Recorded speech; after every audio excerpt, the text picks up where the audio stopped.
비상 TK 20%포인트 높이고 PK 10%포인트 못 끌어올리면 이재명에게 진다. 제가 TK 20%포인트 끌어올리고 PK 10%포인트 끌어올리면은 김문수가 이긴다. 이렇게 제목을 달려고 하다가 너무 이게 급박한 상황이어서 제가 거꾸로 달았습니다. 못 끌어올리면 진다. 이거 절박한 거죠. 자, 이게 어떤 상황인지 일단 말씀드리기 전에 오늘 일단 이 사전 투표 내일 실시됩니다. 내일과 모레 이제 그 실전이 됐습니다. 내일과 모레 이틀간 진행되는 6.3 대선 사전 투표 중앙선관위가 지금 부정선거 의혹이 있죠. 그리고 많은 분들께서도 이 사전 투표를 하면은 이게 개표 과정에서 뒤집힌다. 그 부정 개표 의혹이 있다. 해서 저에게도 그런 그 문자 메시지도 많이 옵니다만은 사전 투표하지 말고 본 투표하자. 이렇게 말씀하신 분들이 계시죠. 자, 그래서 일단 그 김문수 후보도 그 부분에 대해서는 그렇지 않다. 그 이야기를 하고 있습니다. 가령 예를 들어서 이재명 지지자들은 3일 동안 투표를 하게 되는데 사전 투표 2번 하고 본 투표 1번 하고 사전 투표가 믿지 못한다고 해서 그걸 빼버리면은 하루만 투표를 하게 되죠. 근데 하루 그날 6월 3일 날 급한 일이 있거나 하면은 그 투표를 못 할 수도 있습니다. 그래서 미리미리 투표를 하자는 것은 일단 김문수 후보도 그렇게 이야기를 하고 있고 그 사전 투표에 대한 이 감시를 철저히 하면서 해야 된다는 것이죠. 일단 선관위는 이런 논란을 막기 위해서 오늘 뭐 방안들을 몇 개를 발표를 했습니다. 투표소별로 투표자 수를 1시간 단위로 공개하기로 했다. 그리고 그 전에 중국인 투표 관리관 이런 이야기들이 있었죠. 그런데 투표 관리를 하는 사람이 전체 이 사무원과 투개표 사무원과 투표 관리관이 26만 명이 넘는데 그 뭐 공무원들이 이렇게 파견 오기도 해서 26만 명이 넘는 관리원들이 있죠. 사무원과 투표 관리관 모두 한국 국적자로 지정하기로 했다. 일단 그래서 어떤 의혹을 좀 차단해 보자는 것이고 또 사전 투표자 수를 간내, 간외로 구분해서 1시간 단위로 공개를 한다. 지난번 그 대선까지는 사전 투표자 수를 주민등록상 주소지를 기준으로 시간대별로 공개를 했는데 지금 그게 아니고 간내 투표, 간외 투표 전부 다 몇 시간 공개를 한다. 그리고 일부에서 사전 투표가 전국 어디서나 가능하지만 실제 개표는 주소지 관할 선관위에서 이루어지기 때문에 투표 용지를 이송을 하고 직계하는 중에 부정이 개입될 수 있다는 그런 이제 의혹들이 계속 있어왔죠. 자, 그것을 그 투표 개표소 불일치, 투표지 관리 및 이송 과정의 불투명성을 일단 불식하기 위해서 시간대별로 간내 관외 투표자 수를 다 공개를 하기로 했다는 겁니다. 투표 관리관 26만 명도 모두 한국 국적자로 지정을 한다. 그리고 시민단체, 관계자, 교수 등 30여 명의 참관단이 이 선거 사무 전 과정을 확인하는 공정선거 참관단도 이번에 처음으로 운영을 합니다. 자, 그래서 김문수 후보도 사전투표를 지금 독려를 하고 있습니다. 내일 인천에 가서 투표를 합니다. 그런데 어디서 하느냐? 사전투표를 내일 그 김문수 후보도 하는데 어디냐? 이재명 지역구 계양을 가서 합니다. 계양을에. 계양을에 가서 적진으로 들어가는 거죠. 계양은 이재명의 지역구라는 의미가 있고 또 인천의 전체적인 의미는 이 대한민국이 공산화 이전에 인천 상륙작전을 통해서 전차를 역전시켰다. 그리고 한국의 기적을 만들어내는 출발점이 됐다는 인천에서 내일 사전투표를 합니다. 그리고 특히 이 인천 계양을 이재명 지역구에서 하는 이유는 여론조사 블랙아웃 기간 지금부터 시작이 됐죠. 그 기간에 이재명의 지역구부터 뒤집기를 시도해서 골든크로스를 만들겠다는 의지도 반영돼 있다. 그래서 전략적으로 사전투표 장소를 선택을 하고 내일 그래서 투표를 합니다. 사전투표를 독려했습니다. 김문수 후보가 이 사전투표를 하면 안 된다고 생각하는 분들이 계신데 사전투표를 해주셔야 한다. 이렇게 지금 독려를 했습니다. 그러니까 김문수 후보가 저도 사전투표를 할 거고 감시를 철저하게 하고 있다. 부정이 있다고 생각하면은 언제든지 신고하면은 국회의원들이나 당협위원장들이 바로 달려가겠다. 사전투표를 하는 그 현장에. 그리고 만약에 그래서 진짜 부정이 있다는 것을 적발을 하면은 대선판을 완전히 뒤엎을 수도 있다. 자, 그러니 감시의 눈을 똑똑히 뜨고 하니까 사전투표에 나와달라는 이야기입니다. 그리고 6월 3일에 바쁘신 분들은 기권하지 말고 내일과 모레 꼭 사전투표를 해달라 이렇게 강조를 했습니다. 자, 오늘부터 이제 깜깜이에 들어가죠. 여론조사 결과를 공표를 하지 못하죠.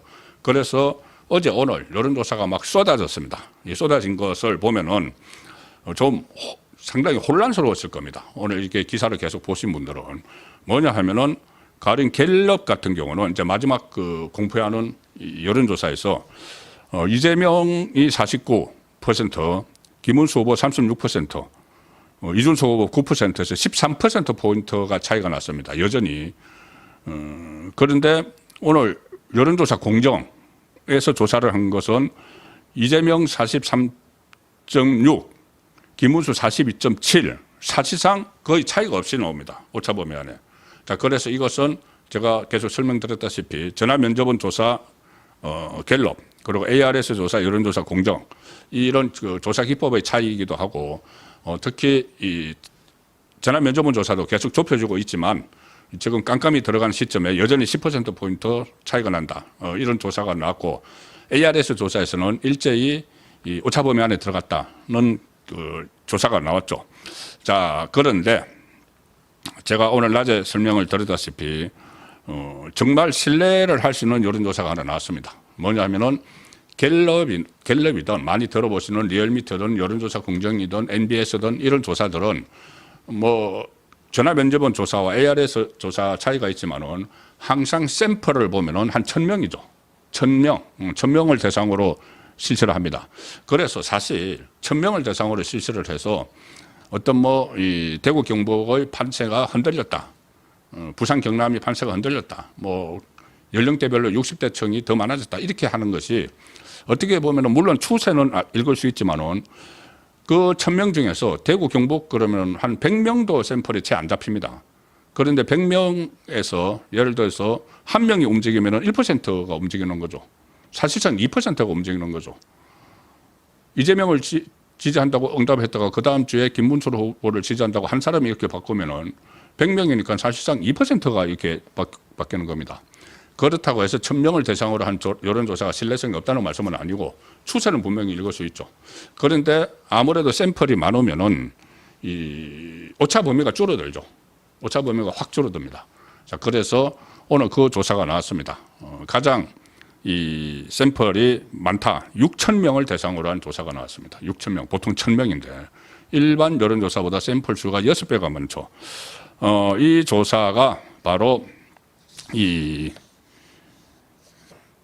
뉴데일리 의뢰로 여론조사기관 리서치민이 지난번 25일부터 27일까지 어제까지 사흘 동안 전국 만 18세 이상 남녀 6,001명을 대상으로 실시한 지지도 여론조사 6,000명이 응답을 한 거죠. 다른 데는 한 1,000명이 응답을 하는데 이 조사에서 샘플 수가 굉장히 많은데 여기서 이재명이 46.9, 김문수 41.8, 이준석 7.9, 권용국 민주노동당 후보 1.4 이렇게 나왔습니다.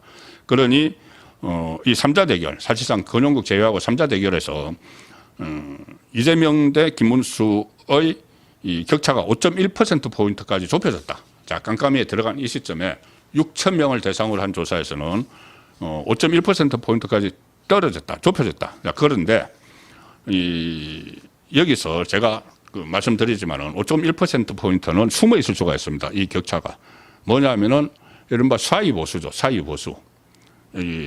윤석열 전 대통령이 탄핵당한 이후에 여론조사에 이제 실망을 하고 낙담을 해서 여론조사에 잘 응하지 않는 그 보수들. 그런데 나중에 투표장에는 갔을 수 있는 분들. 그분들이 저는 한 5% 정도 이제 숨어 있다고 봅니다. 그러면은 충분히 지금 거의 비슷한 단계까지 가 있다고도 볼 수 있는 상황이고, 물론 갤럽이나 이렇게 전화 면접원 조사에서는 아직 그 10%포인트가 차이가 나지만은 일단 이 6천 명을 대상으로 한 조사를 기준으로 말씀드리면은 그렇게 분석을 할 수 있고 또 하나 핵심 변수가 어젯밤에 돌출을 했죠. 바로 이준석의 젓가락, 그 여성 신체와 뭐 젓가락, 이 폭언입니다. 폭언. 이 폭언이 어젯밤 8시에 나왔기 때문에 지금 말씀드리는 여론조사에 다 반영이 안 되어 있습니다. 그러면은 이준석이 확확 빠지고 있겠죠, 지금. 확확 빠지고 있으면은 그것이 이재명에게 가기보다는 대부분은 김문수 후보에게로 가겠죠. 자, 그 상황인데 그 조사 결과는 또 깜깜이 기간에 들어갔기 때문에 내일이라도 그 조사 결과가 나오더라도 공표는 하지 못하는 그런 점도 있습니다. 어쨌든 이준석의 지지율을 김문수 후보가 지금부터 흡수를 하게 되면은 충분히 승부가 가능하다는 말씀을 드리고, 자, 제가 이렇게 적었죠. 지금 비상 걸렸다. TK 20%포인트, PK 10%포인트 못 끌어올리면은 이재명에게 진다. 다시 말씀드리지만은 제가 20%, 10% 끌어올리면은 김문수가 이긴다. 이렇게 쓰려다가 이 좀 절박함을 강조를 하기 위해서 못 끌어올리면 진다고 제가 표현을 했습니다. 자, 지금 말씀드리고 있는 6천 명을 대상으로 한 여론조사에서 어떻게 나오냐 하면은 지역별로 일단 서울이 초접점입니다. 초접점으로 나오고 있고 그것을 일단 논외로 치고 이 TK, PK를 보면은 그 전통적인 지지 기반이죠. 자, 대구 경북에서 다른 조사도 거의 비슷합니다. 대구 경북에서 어떻게 나오냐 하면은 김문수 후보 61.3% 대 이재명 27.6% 나옵니다. 자, 일단 이재명은 지난번에 대구 경북에서 2022년에 20% 조금 넘는 지지를 받았죠. 그런데 그것보다 지금 한 7% 정도 더 얻고 있습니다. 이재명이. 자, 이것은 이제 놔두고 김문수 후보의 지지율을 보면은 지금 61.3%로 얻고 있습니다. 61.3. 그러니까 61%로 한 60%대 얻고 있다고 보면은 그래가지고는 대선에서 못 이깁니다. 이 정통적 지지 기반에서 호남에서는 지금 뭐 거의 90%까지 몰아줄 텐데, 자, 영남에서 이 60% 일단 영남 중에서도 TK에서 60% 지지율로는 못 이기죠. 왜 그러냐 하면은 지난번에 이 윤석열 후보가 이재명에게 0.73%로 이길 때 2022년에 그때 TK에서의 그 지지율이 윤석열 후보 지지율이 75%에 육박했습니다. 75%. 그런데 지금 60%죠. 75% 육박해서 전국적으로 이제 0.73% 올랐고 이겼고, 그 전에 박근혜 전 대통령 때는 8080 캠페인을 벌여서 80% TK에서 80% 투표율에 80% 득표율을 달성을 했습니다. 그때 80%를 얻었죠. 득표가. 박근혜 80%, 윤석열 75%가 얻은 TK인데 거기에서 지금 지지율이 60%밖에 안 논다 하면은 20%를 더 끌어올려야지 TK에서 성산이 생기는 것이죠. 그러니까 지지층 결집을 말씀을 드리는 겁니다. 여전히 지금 지지층들이 제대로 모이지 않는 그 상황이 되고 있다는 거죠. PK에서도 지금 이 조사 6천 명을 대상으로 한 조사 보면은 부산, 울산, 경남이 이재명이 41.1%, 김문수 47.4% 약간 이기고 있지만 47.4%를 득표를 진짜 하게 되면은 이길 수가 없는 겁니다. 왜냐하면은 부산, 울산, 경남에서도 이 직전에 2022년에 윤석열 후보가 부울경에서 득표가 60%에 근접했습니다. 60%에 58% 이렇게 나왔는데 부울경에서 약간씩 다르지만은 60%에 근접을 하는 그 상황에서 전체적으로 0.73%를 이겼는데 지금 47% 정도의 그 지지율이 나온다. 그럼 10% 이상을 끌어올려야죠. 그게 기본입니다. 뭐 중도 확장 어쩌고 하지만은 보수에서 이렇게 일단 보수라고 하는 것이 일단 지역별로 말씀을 드릴 수밖에 없죠. 자, 보수의 기반인 곳에서 그때와 다른 박근혜 전 대통령이나 윤석열 전 대통령 때와 다른 지지율이 훨씬 낮은 지지율이 그 득표율보다 낮은 지지율이 나오면 이건 위험한 거죠. 박근혜 전 대통령도 그때 PK에서 60%의 그 지지율을 득표율을 기록했습니다. 그러니까 60은 되고 PK에서 60은 되고 TK에서 80에 근접을 해야지 이 승부를 겨룰 수 있는데 지금 TK에서 20% 지지율 기준으로 80%대 득표율, 80% 75나 85% 득표율을 달성을 해야 되는데 지금 지지율이 그보다 한 20%포인트가 떨어진다는 거죠. 부울경은 한 60% 해야 되는데 10%포인트가 모자란다는 겁니다. 그걸 못 끌어올리면은 이게 선거가 상당히 어려워진다. 그리고 이건 제가 그 6천 명 조사한 이 여론조사를 말씀을 드렸는데 뉴데일리 리서치 민 더 안 좋은 조사 결과도 오늘 또 조금 전에 하나 나왔습니다. TK, PK에서 아시아투데이와 코프라 한국 여론평판연구소죠. 이 조사에 의하면은 마지막 이제 여론조사죠. 김문수 TK 그리고 PK에서 김문수 후보 지지율이 이재명에게 확실한 우위를 점하지 못하고 있다. 확실한 우위를 점하지 못하고 있다. 이거 상당히 심각한 이야기입니다. 지금부터라도 총 결집을 해야 됩니다. 확실한 우위를 점하지 못하고 있다는 결과가 나왔는데 여기서는 TK에서 김문수 후보 지지율이 51%입니다. 조금 전에는 제가 김문수 후보 TK 지지율이 61.3%. 거기보다도 더 떨어집니다. 이 조사에서는.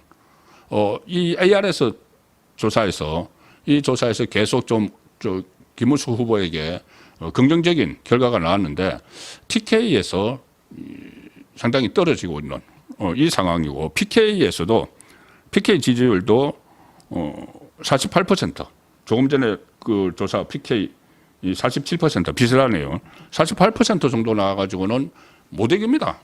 득표율이 60%는 PK에서 나와줘야 되고 TK에서는 75% 이상은 나와줘야 되는데 이 지금 오늘 마지막 그 여론조사에서 이런 결과가 나오는 것은 정말 초비상이 걸려야 되는 상황이죠. TK, PK지요. 이게 그리고 이 투표도 계속 독려를 해야 됩니다. 그러니까 사이 보수들이 충분히 저는 있다고 보는데 투표장에 안 나가면 그만이죠. 안 나가면 안 되는 거죠. 그래서 투표 독려 운동도 더 해야 되고 이 지지층 결집을 반드시 해야 되는데 지금이라도 좀 그 등한시하는 그동안 선거운동에 등한시했던 영남권 국회의원들, 당협위원들은 이게 이재명 집권이 되면은 어떤 상황이 올지를 분명히 인식을 하고 6일 동안 총력을 다해서 뛰어야 됩니다.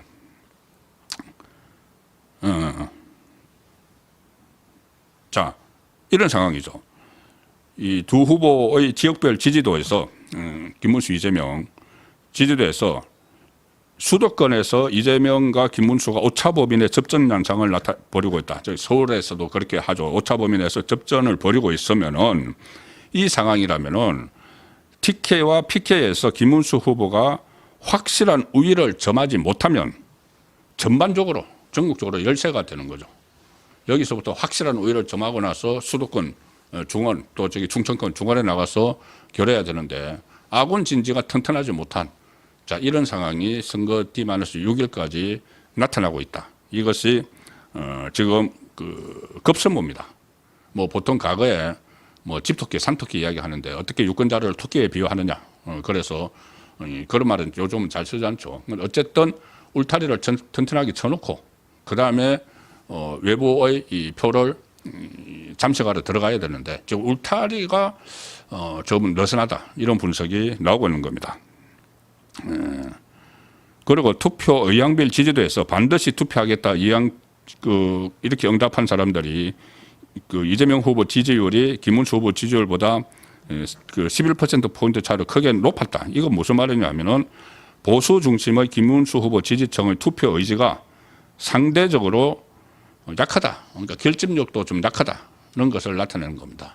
이것이 전부 다 어떻게 보면은 한덕수 파동의 여파다. 이렇게도 지금 볼 수가 있습니다. 그 한덕수 전 총리는 지금까지 투표 지원을 하지 않고 있는데 오늘 SNS에 글을 올려서 어쨌든 김문수 후보 지지는 마지못해 뭐 선언을 하기는 했습니다만 그것이 뭐 큰 효과는 미치지 못하고 있죠. 지금에 와서는 본인이 직접 뛰어들으셔야 되는데 어쨌든 그 부분은 잠시 후에 다시 또 계기가 있어 말씀드리도록 하겠습니다. 그래서 이 8080 캠페인 박근혜 전 대통령 때 나왔던 80% 그러니까 TK에서 아니면 PK에서 영남에서 기본 이 지지층에서 80% 투표율, 80% 득표율 8080 캠페인을 지금이라도 광범위하게 벌일 필요가 있다고 봅니다.